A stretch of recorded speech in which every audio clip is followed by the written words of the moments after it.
எசாயா 2வது அதிகாரம் அதனுடைய 6வது வசனத்திலே சொல்லப்பட்டிருக்கிறது, யாக்கோபின் வம்சத்தாராகிய உம்முடைய ஜனத்தை கை நெகிழ்ந்தீர். கை நெகிழ்ந்தீர்னா அப்படி விட்டுட்டீங்க. ஏன் அப்படின்னா அவர்கள் கீழ்த்திசையாரின் போதகத்தால் நிறைந்து பெலிஸ்தியரை போல நாள் பார்க்கிறவர்களாயிருந்து அந்நிய புத்திரர் மேல், சிம்பிளா சொல்லணும்னா உலகத்தின் மேல் பிரியப்படுகிறார்களே. கீழ்த்திசையாரின் போதகத்தால் நிறைந்து பெலிஸ்தியரை போல நாள் பார்க்கிறவர்களாய் இருந்து அந்நிய புத்திரர் மேல். சிம்பிளா சொல்லணும்னா, ஆண்டவர் நீர் பிரித்தெடுத்த ஜனம் பிரித்தெடுக்கப்பட்டவர்கள் போல் இல்லாமல் உலகத்தாரை போல இருக்கிறதுனால இப்போ என்ன செய்ய வேண்டியது ஆயிட்டு அப்படின்னா, இப்படி இப்படி கை கை நெகிழ்ந்து இப்படி விட வேண்டியது ஆயிட்டு. அதற்கு இந்த ஏன் இப்படி ஜனங்கள் மாற காரணம் அப்படின்னா, கீழ்த்திசையாரின் போதகத்தால் அவர்கள் நிறைந்திருந்தார்கள். கீழ்த்திசையாரின் போதகம் என்ன அப்படின்னு சொல்லிட்டு டீட்டெயிலா அது பார்க்கணும்னா நம் வேதத்தில் கவனிக்கும் போது நேர நீங்க திரும்பி ஆதியாகமத்தில் வந்தீங்க அப்படின்னா, காயின் என்பவன் கர்த்தருடைய சமூகத்தை விட்டு விலகி, ஆதியாகமம் 4வது அதிகாரம் 16வது வசனத்திலே சொல்லப்பட்டிருக்கிறது, காயின் கர்த்தருடைய சந்நிதியை விட்டு புறப்பட்டு ஏதேனுக்கு கிழக்கான தேசத்திலே குடியிருந்தான். ஆமென். கீழ் திசைனா கிழக்கு திசை. நான் ஆவிக்குரிய கண்ணோட்டத்தோடு இதை சொல்ல விரும்புகிறேன். இந்த காயினின் வழி இருக்குல்ல, இதுதான் கீழ்த்திசையாரின் போதகம். காயினுக்குன்னு ஒரு டாக்டரின் இருக்கு, அந்த டாக்டரின் தான் கீழ்த்திசையாரின் போதகம். இன்னைக்கு அநேகர் விரும்புகிற டாக்டரின் என்ன டாக்டரின்? அது என்ன உபதேசம்? காயின் லைஃபை வைத்து எல்லாம் எடுத்து வாசிக்க நேரம் இல்லை, செய்திக்குள்ள நான் இன்னும் போகவே இல்லை. காயினுடைய லைஃப் நமக்கு தெரிஞ்சதுனால அதை சொல்ல விரும்புகிறேன். ஒன்று, தான் செய்வதே சரி என்ற எண்ணம் உடையவன், அவன் தான் காயின். நான் செய்யறதெல்லாம் சரியாதான் இருக்கும். அவன் ஒருபோதும் தன்னை ஆண்டவருக்கு முன்னாடி எப்படி வைக்க மாட்டான் தெரியுமா? எங்கள் நீதி எல்லாம் அழுக்கான கந்தை என்று வைக்கவே மாட்டான். அவன் செய்யறது சரி. கடைசிவர் அப்படிதான் வாதிடுவான். என் சகோதரனுக்கு நான் என்ன காவலாளி அப்படி கேட்டு தான் போறான். அவனுடைய முகநாடி வேறுபட்டு அவன் எரிச்சல் ஆகிறான். அவன் உணரவே இல்லை. ஏன் என் காரியம் நான் கரெக்டாக தானே வச்சிருக்கிறேன், சர்ச்சுக்கு நான் கரெக்டாக தானே வரேன், காணிக்கெல்லாம் கரெக்டாக தானே வைக்கிறேன், என்னையும் அவர் அங்கீகரிக்க மாட்டேங்கிறார். அவனை பொறுத்த வரைக்கும் அவன் சரி. நல்லா புரிந்துக்கோங்க, நம்ம செய்வதெல்லாம் சரி என்கிற மனநிலைமையில் இருக்கும் வரைக்கும் நம்ம சரியாக மாட்டோம். 17 அரை ஆமீன் வந்துச்சு. நான் செய்யறதெல்லாம் சரி என்கிற மனநிலையில் இருக்கும் வரைக்கும் நம்ம சரியாகவே மாட்டோம். அல்லேலூயா, ஆமென். சில பிள்ளைங்களை பார்த்துருக்கீங்களா, எக்ஸாம் கரெக்டாக எழுதினாலும் திரும்ப வந்து புக் எடுத்து பார்ப்பாங்க. அவங்க கரெக்டாக தான் எழுதியிருப்பாங்க, ஆன்சர்லாம் கரெக்டாக வந்திருக்கும், இருந்தாலும் பார்க்குறாங்க பாருங்க. ஆனால் சிலர் இருக்கிறாங்க எக்ஸாமுக்கு முன்னாடியும் பார்க்க மாட்டாங்க, ஆனால் பின்னாடி பார்ப்பாங்க. படித்தவங்கள்ட்ட போய் அந்த புக் இருந்தால் ஒன்று தருவீங்களா? அது பார்க்க வேண்டி வரும். நமக்கு கரெக்டுன்னு தெரிஞ்சாலும் கரெக்டானு பார்க்கணும் தெரியுமா? இவங்க தான் கரெக்ட் ஆகிட்டே இருப்பாங்க, இவங்க தான் கரெக்ட் ஆகிட்டே இருப்பாங்க. நிறைய எக்ஸாம் வைப்பாங்க பாருங்க, மெயின் எக்ஸாமுக்கு முன்னாடி. அதெல்லாம் அட்டன் பண்ணி கரெக்ட் பண்ணிட்டே இருக்கிறாங்க பாருங்க. இந்த காயினை பொறுத்த வரைக்கும் அவன் செய்வதால் நான் செய்யறதான் கரெக்ட், என்ன பிரசங்கம் பண்ணாலும் நான் செய்யறதான் கரெக்ட். நீ மனம் திரும்பு, அது அவனுக்கு, எனக்கு இல்லை. நான் செய்யறதுதான் கரெக்ட்.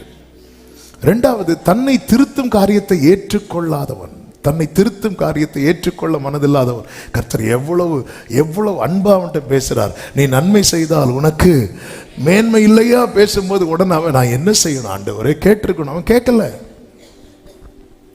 ஆமென். நீங்க பேசிட்டு போங்க, எங்களை டச் பண்ணிடாதீங்க.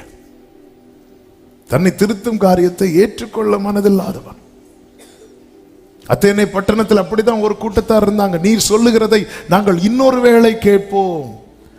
நாங்க வரது கேட்டுட்டு போவோம், கேட்டுட்டு அதன்படி செய்யல நாங்க வரமாட்டோம். அப்போஸ்தலர் 17வது அதிகாரத்தை நீங்க கவனிச்சீங்கன்னா தெரியும். அப்போஸ்தலர் நடவடிக்கைகள் 17வது அதிகாரம், கர்த்தருக்கு மகிமை உண்டாவதாக, அதனுடைய 32வது வசனத்தை பாருங்கள். மரித்தோரின் உயிர்த்தெழுதலை குறித்து அவர்கள் கேட்ட பொழுது சிலர் இகழ்ந்தார்கள், சிலர் நீ சொல்லுகிறதை இன்னொரு வேளை கேட்போம் என்கிறார்கள். ஏன் இன்னொரு வேளை இவங்க எப்படிப்பட்டவங்க அப்படின்னா, அதனுடைய 20வது வசனத்திலேயே சொல்லப்பட்டிருக்கு. இது 20, 21 வாசிங்க. நூதனமான காரியங்களை எங்கள் காது. 21வது வசனம். அந்த அத்தேனை பட்டணம், அந்த இந்த வார்த்தையை கவனிக்கணும். அந்த அத்தேனை பட்டணத்தார் எல்லாரும் அங்கே தங்குகிற அந்நியரும் நவமான காரியங்களை சொல்லுகிறதிலும் கேட்கிறதிலுமே ஒழிய வேறொன்றிலும் பொழுதுபோக்குகிறதில்லை. அப்ப இவங்க டைம் பாஸுக்கு தான் செய்தி கேட்கிறாங்க. ஒரு கூட்டம் இருக்கு பாருங்க, உங்களை சொல்லல, அத்தேனே பட்டணத்தார சொல்லிட்டு இருக்கிறேன். ஆமே, அவங்க எதுக்கு தான் கேட்கிறாங்களா? வேற நீங்க மனம் திரும்புறீங்களா? அதெல்லாம் செய்தி முடிஞ்சா ஆமீன் போட்டு போங்க. 2வது சர்வீஸுக்கு ஆட்கள் வெளியே இருக்கிறாங்க, அதை விட்டுட்டு மனம் திரும்புறியா? அதெல்லாம் கேட்கக்கூடாது.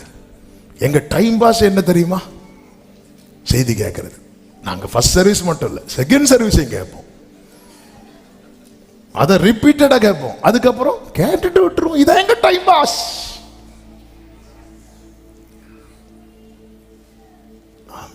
இதுக்குதான் கண்ணு திறக்கப்பட வேண்டும். கண் திறக்கப்பட்டால் தாவீதை போல சொல்லுவோம், புஸ்தக சுருளில் யாரையோ குறித்தல்ல என்னை குறித்து எழுதியிருக்கிறது.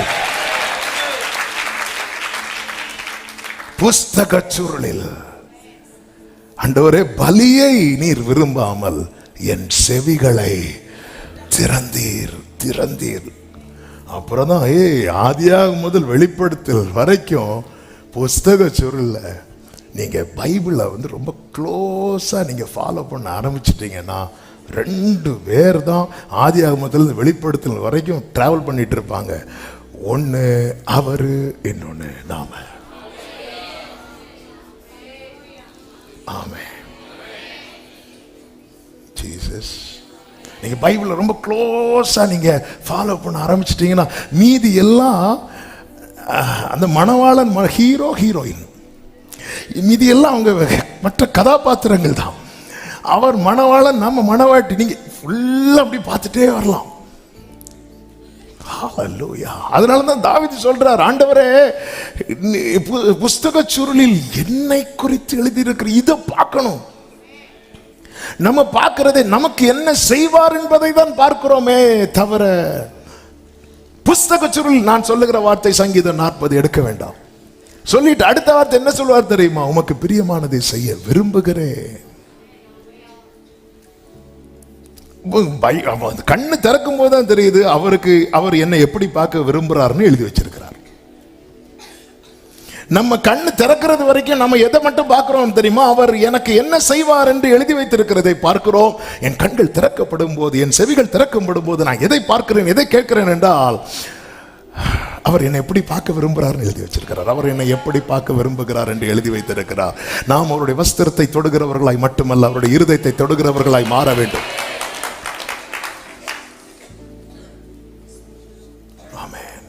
அவருடைய வஸ்திரத்தை தொட விசுவாசம் இருந்தால் போதும். அவருடைய இருதயத்தை தொடணும்னா அவருக்கு பிரியமானதை செய்யணும்.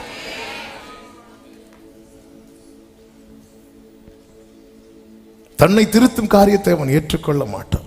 3, ஆபேலை பகைக்கிறவன். ஆபேலை பகைக்கிறவன். ஆபேலை பகைக்கிறவன் என்றால் என்ன? ஆபேல் இடத்துல வெளிப்பட்ட 3 காரியங்கள் உண்டு. ஒன்று நீதி, இன்னொன்று விசுவாசம். நிறைய சொல்லலாம். அன்பு, பரிசுத்தம். 3 அல்ல, 4 அல்ல, போயிட்டே. இதெல்லாம் அவனுக்கு பிடிக்காது. இந்த பரிசுத்தம்லாம் பிடிக்காது. இந்த பரிசுத்தத்துக்கு அடுத்த உபதேசம் எல்லாம் பிடிக்காது. எனவேதான் இஸ்ரவேலர்கள் என்ன சொல்றாங்களா? ஏசாயா 30வது அதிகாரம் அதனுடைய 10, 11 வசனங்களை பாருங்கள். ஏசாயா 30, 10, 11 வசனங்கள். இவர்கள் தரிசனக்காரரை நோக்கி தரிசனம் காண வேண்டாம் என்றும் ஞான திருஷ்டிக்காரரை நோக்கி யதார்த்தமா எங்களுக்கு தரிசனம் சொல்லாம யதார்த்தமா எங்களுக்கு தரிசனம் சொல்லாம எங்க வண்டி நம்பரும் எங்க பேரை மட்டும் சொல்லும்படியாக எங்களுக்கு இதமான சொற்களை உரைத்து மாயமானவைகளை அதாவது நான் நிலாவுக்கு போற மாதிரி அடுத்த ராக்கெட்ல நாங்க குடும்பமா போற மாதிரி இந்த மாதிரி ஏதாவது எங்களுக்கு சொல்லுங்க. ஆனா யதார்த்தமாய் மட்டும் சொல்லாதீங்க. பக்கத்து வீட்டுல இருந்து தேங்காய் எடுத்ததெல்லாம் எங்கள்கிட்ட அதெல்லாம் எங்களுக்கு அதெல்லாம் வேண்டாம். அதெல்லாம் காலையிலேயே வந்து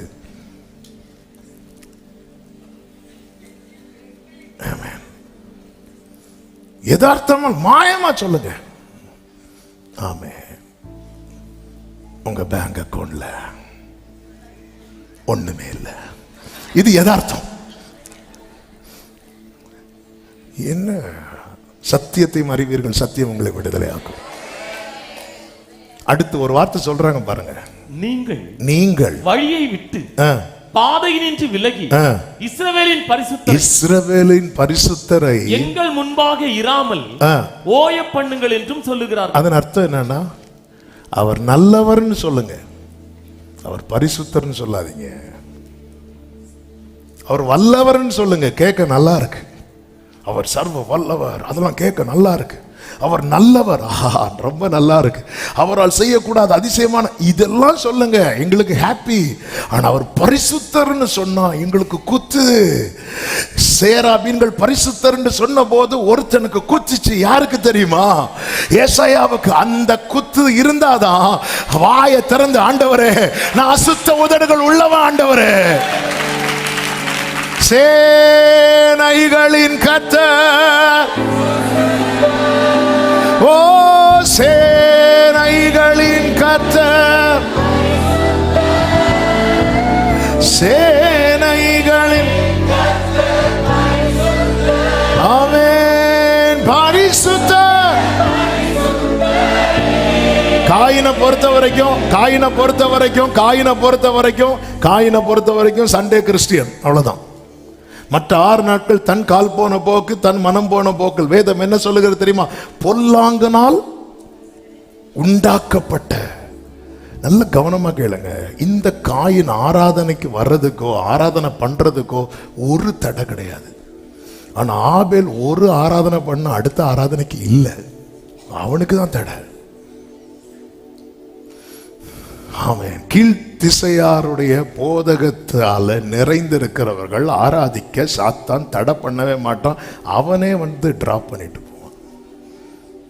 அதனாலதான் ஏசாயா 1 ஆண்டவர் கேட்பார், என் சமூகத்தை இப்படி மிதிக்கணும்னு உங்களுக்கு யார் சொன்னது கேட்கிறார்ல. 1வது அதிகாரம், கர்த்தருக்கு மகிமை உண்டாவதாக. 1வது அதிகாரம் அதனுடைய 11 12 வசனங்கள்.